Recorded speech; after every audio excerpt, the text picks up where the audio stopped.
नमस्कार दोस्तों, राजहंस career private limited के ऑफिशियल यूट्यूब चैनल में आपका स्वागत है। तो चलिए आज हम आपके लिए लेकर आए हैं विटामिन्स के वीडियो। तो विटामिन्स में देखिए 3 तरीके के जनरली क्वेश्चन पूछे जाते हैं। एक तो विटामिन्स के केमिकल नेम से पूछा जाता है, दूसरा याद रखिए उसके सोर्स से पूछा जाता है, कौन विटामिन का सोर्स क्या है, ठीक है, कौन से फल में मिलता है, और थर्ड याद रखिए उसकी डिफिशियंसी डिसीज पूछी जाती है, कमी से होने वाले रोग पूछे जाते हैं, और चौथे नंबर पे उसका इंपॉर्टेंट जो उसमें उस विटामिन के लिए जो नोट्स होंगे उसको देखेंगे। ठीक क्लियर है। तो आज हम अपन बात करेंगे विटामिन के जो भी केमिकल नेम है उसके ऊपर। ठीक क्लियर है। तो देखिए पहले बेसिक विटामिन के बारे में देखते हैं। जो विटामिन है याद रख लीजिए, इसकी जो खोज की थी, विटामिन की खोज, तो विटामिन की खोज किसने किया था? तो कैसिमर फंक ने किया था। याद रख लीजिएगा इसको, कैसिमर फंक ने इसकी खोज की थी। ठीक है, फंक नामक साइंटिस्ट ने इसका खोज किया था। विटामिन याद रखना, विटामिन के बारे में नोट, इसको सहायक आहार कहते हैं, सहायक आहार भी कहा जाता है, आहार। तो ये क्वेश्चन आया है, याद रख लीजिएगा कि सहायक आहार किसको कहते हैं? तो विटामिन को कहते हैं। ठीक क्लियर है। विटामिन करता क्या है याद रख लीजिएगा। तो विटामिन में ऊर्जा नहीं होती, नहीं होती, याद रख लीजिएगा। अब विटामिन में ऊर्जा नहीं होती तो ये करता क्या है? तो याद रख लीजिएगा ये जो विटामिन हैं हमारे, याद रखना इंजाइम्स हैं, इंजाइम ठीक से कार्य कर सके, इंजाइम हार्मोन ठीक से कार्य कर सके, ठीक से कार्य कर सके। इसके लिए याद रखना क्या होती है? विटामिन की रिक्वायरमेंट होती है, विटामिन जरूरत होती है। और दूसरा नंबर याद रखना, हमारे अंदर जो मेटाबॉलिक प्रोसेस है, मेटाबॉलिक प्रोसेस, ठीक है।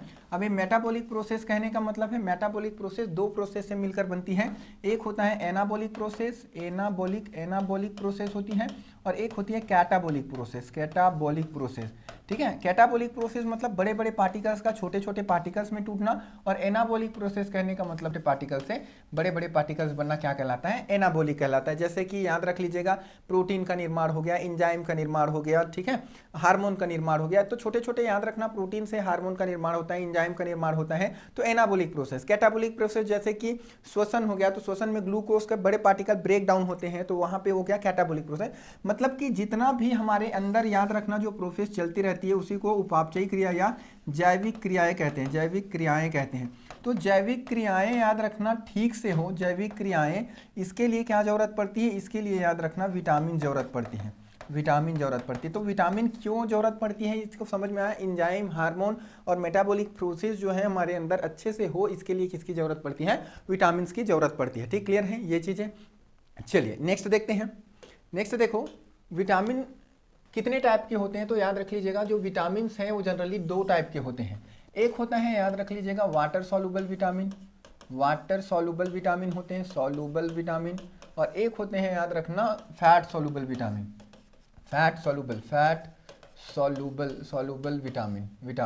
तो वाटर सॉल्युबल विटामिन कहने का मतलब है, याद रख लीजिएगा, तो जो विटामिन बी होती है, विटामिन बी और विटामिन सी होते हैं, ये क्या होते हैं? तो याद रख लीजिएगा दोनों के दोनों वाटर में घुलते हैं, ठीक है, वाटर में सॉल्युबल हो जाते हैं, वाटर में घुल जाते हैं।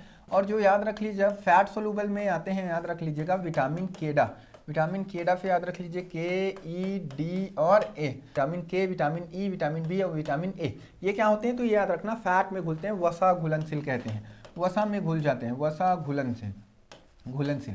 और जो विटामिन याद रखना घुलनशील, और जो विटामिन याद रखना वसा में घुलती है, ये हमारे शरीर में स्टोर हो जाता है, शरीर में ये संग्रहित हो जाती है, संग्रहित, क्योंकि शरीर में हमारे याद रखना एडिपोज टिश्यूज पाई जाती है, और वहां पे याद रखना फैट स्टोर होता है, तो शरीर में क्या होती है? फैट स्टोर हो जाता है। लिवर क्या करता है? फैट को स्टोर करता है, तो फैट के साथ वहां पे याद रखना ये सारे विटामिन भी हमारे शरीर में स्टोर हो जाती है, जबकि वाटर सॉल्युबल विटामिन है शरीर में स्टोर नहीं होती, शरीर में याद रखना शरीर में स्टोर नहीं होती। ठीक क्लियर है। ये याद रखना, यहाँ से क्वेश्चन पूछा जाता है कि ये दोनों विटामिन क्या होते हैं? तो याद रख लीजिएगा ये दोनों विटामिन पानी में घुलनशील होती है, इसी कारण याद रखना यूरिन के साथ, पसीने के साथ याद रखना के साथ बाहर आ जाती, के साथ बाहर। तो क्वेश्चन पूछा जाता है कौन सा विटामिन है जो यूरिन व पसीने के साथ बाहर आ जाती है, तो वाटर सोलुबल। याद रखना यूरिन में भी 95% क्या होती हैं, तो याद रख लीजिएगा वहाँ पर भी वाटर ही होते हैं, पसीने में वाटर ही होते हैं, तो वाटर के साथ ये दोनों विटामिन घुल के बाहर आ जाते हैं। उसके बाद इनमें से याद रखना, सब्जी को काट के धोएंगे, सब्जी को काट के धोने पर, काट के धोने पर नष्ट हो जाते हैं ये दोनों विटामिन। देखो दोनों ये क्या है, तो याद रखना सब्जी को जब काटेंगे तो उसमें अंदर में क्या है, विटामिन बी है, विटामिन सी है, और उसके बाद धोएंगे पानी से तो ये तो क्या है, वाटर सॉल्युबल है, जल में घुल जाती है। तो उस जल के जिस जल में उसको धोएंगे उसके साथ ये याद रखना बाहर चली जाएंगी, धुल के बाहर निकल जाते हैं। तो याद रखना सब्जी को काट के धोने पर ये दोनों के दोनों विटामिन क्या हो जाते हैं, विटामिन बी और विटामिन सी दोनों के दोनों नष्ट हो जाते हैं। ठीक, क्लियर है। और उसके बाद vitamin C heat sensitive vitamin होती है, याद रखना ज़्यादा याद रखना सब्जी को पकाएंगे तो ये क्या होती है, विटामिन सी भी नष्ट हो जाती है। ठीक, क्लियर है। चलिए अब देखते हैं, अब देखो ये जो विटामिन होती है इसके 3 तरीके से क्वेश्चन आता है। पहला याद रखना इसके केमिकल नेम से क्वेश्चन आएगा, केमिकल नेम से क्वेश्चन आती है। ठीक है। सेकेंड नंबर याद रखना इसके सोर्स से क्वेश्चन आती है, सोर्स से क्वेश्चन आती है। और थर्ड नंबर याद रखना इसके डिफिशियंसी डिजीज, कमी से होने वाले रोग से क्वेश्चन आती है। तो आज हम लोग डील करेंगे, डिस्कस करेंगे, याद रखना केमिकल नेम। जितने भी विटामिन होते हैं, विटामिन और विटामिन बी कॉम्प्लेक्स में जितने सारे विटामिन होते हैं सबके केमिकल नेम क्या क्या होते हैं उसको एक तरीके से जानते हैं, ट्रिक तरीके से। ठीक है। तो पहले हम लोग बेसिक जो विटामिन होते हैं उनको देख लेते हैं। तो उसके लिए क्या करना है, याद रख लीजिएगा, पहला ट्रिक यूज करते हैं हम लोग विटामिन के नाम याद रखने के लिए। कौन सा ट्रिक यूज करते हैं, तो इसके लिए एक नाम याद रख लेना, रथ एक ट्रॉफी। ठीक, क्लियर है। तो रथ एक ट्रॉफी ये शब्द याद रखोगे, यहाँ से आपको क्या मिलेंगे, यहाँ से प्राइमरी कीवर्ड्स मिलेंगे, आपको कीवर्ड मिलेंगे, कीवर्ड। ठीक है। अब ये कीवर्ड से क्या होगा, तो याद रखना कीवर्ड से क्या होगी, तो यहाँ से देखो आपको यहाँ से क्या मिलेगा, आर के लिए र यूज करते हैं। ठीक है। टी के लिए क्या यूज करते हैं, थ के लिए टी। उसके बाद याद रखना ए के लिए ए यूज करते हैं, क के लिए सी यूज करते हैं। ठीक है। ट के लिए याद रखना टी यूज करते हैं, और फ के लिए पीएच का यूज करते हैं। तो यहाँ से आपको प्राइमरी कीवर्ड्स मिल गई। अब उसके बाद क्या करना है, जो भी याद रखना विटामिन है उसको याद रख लीजिएगा ऑर्डर, अल्फाबेटिक ऑर्डर में लिख देना है। अल्फाबेटिक ऑर्डर में लिख देना कहने का मतलब सबसे पहले vitamin A, vitamin B, vitamin C, vitamin D, vitamin E और विटामिन के, ये आपको अल्फाबेटिक ऑर्डर में इसको लिख देना है। यहाँ से क्या होती है, तो याद रखिए यहाँ से आपको प्राइमरी कीवर्ड के साथ कौन कौन सा विटामिन के नाम स्टार्ट होगा वो आपको पता चल जाती है। जैसे कि विटामिन ए के नाम आर से स्टार्ट होगा, तो यहाँ से इसका नाम क्या हो जाएगा, इसका नाम हो जाएगा रेटिनॉल। रेटिनॉल हो गया, ये चीज़ आपको पता चल गई। ठीक है। विटामिन बी के नाम का कीवर्ड क्या है, प्राइमरी कीवर्ड टी है, तो यहाँ से याद रखना इसको बोलते हैं थियामिन। थियामिन विटामिन बी को कहते हैं। ठीक है। विटामिन सी का नाम याद रखना ए से है, तो इसको बोलते हैं एस्कॉर्बिक एसिड होती है। ठीक है। विटामिन सी का नाम। विटामिन डी का नाम कहाँ से स्टार्ट हो रहा है, सी से स्टार्ट हो रहा है, तो यहाँ पे इसको बोलते हैं याद रखना कैल्सीफेरॉल इसका नाम हो जाएगा। ठीक, क्लियर है। विटामिन ई का नाम टी से स्टार्ट हो रही, तो यहाँ पे इसको बोलते हैं याद रखना टेकोफेरॉल। बस आपको यहाँ पे दो ही चीज़ को याद रखना पड़ेगा, यहाँ पे विटामिन बी को थियामिन कहते हैं और यहाँ पे इसको टेकोफेरॉल कहते हैं। ठीक, क्लियर है। इसमें क्योंकि यहाँ पे 2 टीटी आपको प्राइमरी कीवर्ड्स में मिल जाएंगी, तो थियामिन के लिए याद रखना विटामिन बी और टेकोफेरॉल के लिए क्या हो जाएगा, तो ई को बोलते हैं। और विटामिन के को बोलते हैं याद रखना फाइलोक्विनोन बोलते हैं विटामिन के को। तो यहाँ से आपको इस तरीके से याद रखना, रथ एक ट्रॉफी एक शब्द याद करना है, जिससे आपकी जो बेसिक विटामिन है, vitamin A B C D E K, इनके सारे के सारे केमिकल नेम क्या हो जाएंगे, याद हो जाएंगे। ऐसा आप याद रख लीजिएगा। एक बार पढ़िए, पढ़ने के बाद क्या करिए, एक बार खुद से इसको लिखिए, लिख के बाद याद रखना इसको उसको एक बार ट्रिक के साथ उसका नाम याद रखने की, इसका फुल फॉर्म याद रखने की कोशिश कीजिए।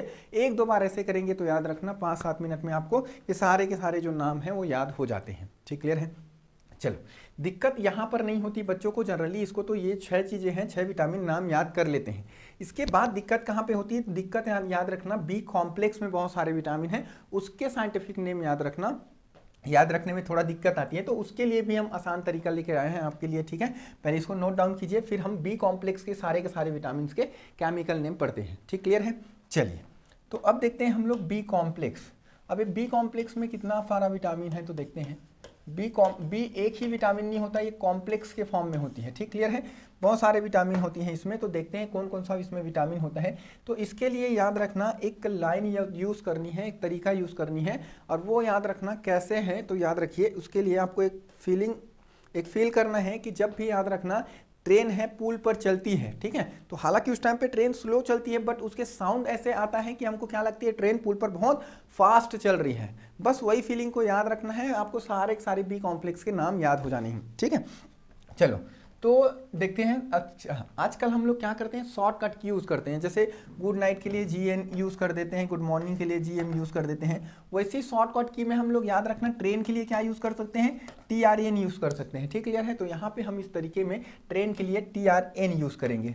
तो यहाँ पर देखो, यहाँ पर बी कॉम्प्लेक्स के सारे नाम देख रहे हैं, और इसके लिए जो ट्रिक है वो क्या है, तो याद रखना इसके लिए जो तरीका है वो है TRN, दैट मीन्स ट्रेन पुल पर बहुत फास्ट चली। ट्रेन पुल पर बहुत फास्ट चली, ये आपको याद रखना है कीवर्ड्स।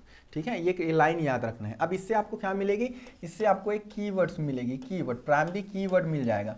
प्राइमरी कीवर्ड आपको पता चल गया याद रखना, तो मैक्सिमम क्वेश्चन वहीं पर ही सॉल्व हो जाते हैं। मैक्सिमम आपको याद रखना विटामिन के नाम वहीं से पता चल जाते हैं। देखो यहाँ से क्या मिलेगा, T, यहाँ से R, यहाँ से मिल जाएगा N। ठीक है, यहाँ से पूल से क्या मिल जाएगी आपको, P मिल जाएगा, फिर यहाँ से भी आपको क्या मिल जाएगा, P मिल जाएगा। ठीक, क्लियर है। और उसके बाद बहुत से B मिल जाएगी। ठीक है, ब के लिए B यूज़ करते हैं, यहाँ पे F मिल जाएगा, और यहाँ से चली के लिए C मिल जाएगा। ठीक, क्लियर है। तो ये आपको याद रखना प्राइमरी कीवर्ड्स मिल गए। अब उसके बाद क्या करते हैं, इसके बाद हम लोग याद रखना जो विटामिन्स हैं याद रखना उसको ऑर्डर से लिख देते हैं। तो यहाँ पे याद रखना न्यूमेरिक ऑर्डर से लिख देंगे। ठीक है, जो क्रम में आती है 1 2 3 पहले। तो यहाँ पे याद रखना vitamin B1, B2, B3, vitamin B4 नाम की कोई चीज़ नहीं होती, याद रखना सीधा होता है B5, B6, B7, B9 होता है, और B12 होता है। याद रखना B8 नहीं होती, B11 नहीं होती, B10 नहीं होती। ठीक, क्लियर है। ये चीज़ें हैं। इसके बाद 2 और नए विटामिन की खोज होती है बी कॉम्प्लेक्स में, B15 और B17, उसको भी देखेंगे। ठीक, क्लियर है। तो यहाँ से देखो आपको प्राइमरी कीवर्ड्स मिल गया, और यहाँ से आपको क्या पता चलेंगी, तो यहाँ से देखिए, यहाँ से आपको देखो B1 का नाम किससे स्टार्ट होगा, तो B1 का नाम स्टार्ट होगा T से, और T मतलब होता है थियामिन होती है, T का मतलब होता है थियामिन। B2 का नाम किससे स्टार्ट होगा, तो R से होगी, और इसका नाम क्या हो गया, इसका नाम हो गया राइबोफ्लाविन। ठीक, क्लियर है, राइबोफ्लाविन। और उसके बाद याद रखना B3 का नाम क्या होता है, तो याद रखिए इसका नाम होता है नियासिन। B3 को क्या बोलते हैं, नियासिन बोलते हैं। अब यहाँ पे 2 P है याद रखना, तो यहाँ पे भी कोई भी कंफ्यूजन नहीं होगी, क्योंकि 5 के लिए हम यूज़ करते हैं पेंटा। 5 के लिए क्या यूज़ करते हैं, जैसे 4 के लिए हेक्सा यूज़ करते हैं, 6 के लिए हेक्सा यूज़ करते हैं, 5 के लिए पेंट्रा यूज़ करते हैं, 4 के लिए टेट्रा यूज़ करते हैं, तो 5 के लिए पेंटा। तो 5वें वाले का नाम हमेशा पेंटा से स्टार्ट होगा, याद रखना। तो पेंटाथेनिक एसिड, ठीक है, पेंटाथेनिक एसिड इसका नाम हो जाएगा। ठीक, क्लियर है। उसका बाद याद रखना B6 का नाम, इसको बोलते हैं पैराडॉक्सिन। तो पैराडॉक्सिन किसका नाम हो गया, तो याद रखिए B6 का नाम हो गया। B7 का नाम क्या हो जाएगा, B7 का नाम होता है बायोटीन हो गया B7 का नाम। ठीक है, क्योंकि B7 का नाम B से स्टार्ट हो रहा है। B9 का नाम F से स्टार्ट होगा, दैट मीन्स ये होगा फॉलिक एसिड, ये होती है फॉलिक एसिड, याद रख लीजिएगा। और B12 को क्या बोलते हैं, इसका नाम हो जाएगा, याद रख लीजिए C से स्टार्ट होती है साइनोकोबाल एमिन, इसका नाम होता है साइनोकोबालामिन या साइनोकोबाल एमिन कहते हैं। तो ये आपको याद रखना है, एक तरीके से आपको कीवर्ड्स मिलेगी, फिर सारे के सारे विटामिन को ऑर्डर से लिख देना है, फिर सारे के सारे विटामिन के जो नाम है केमिकल नेम वो क्या हो जाएगा, आपको याद हो जाएगी। जैसे देखो B1 thiamine, B2 riboflavin, B3 niacin, B5 pantothenic acid, B6 pyridoxine, B7 को बायोटीन, B9 फॉलिक एसिड, और B12 को साइनोकोबाल एमिन। 1-2 बार जैसे मैंने यहाँ पे किया वैसे आप भी करोगे तो याद रखना आपको मगज 5 मिनट में ही सारे के सारे विटामिन के केमिकल नेम याद हो जाएंगे। ठीक है, नेक्स्ट वीडियो में हम इसके सोर्स और डिफिशियंसी डिजीज, मतलब ये विटामिन कौन से विटामिन कहाँ से प्राप्त होते हैं, और वो विटामिन याद रखना उसकी कमी से बॉडी में कौन कौन सी डिजीज होती हैं, और जो भी उनके बारे में इंपॉर्टेंट फैक्ट हैं उसको हम लोग कल डिस्कस करेंगे। चलिए, वीडियो पसंद आए तो लाइक शेयर सब्सक्राइब कीजिएगा। आज के लिए इतना ही, धन्यवाद, मिलते हैं नेक्स्ट वीडियो में।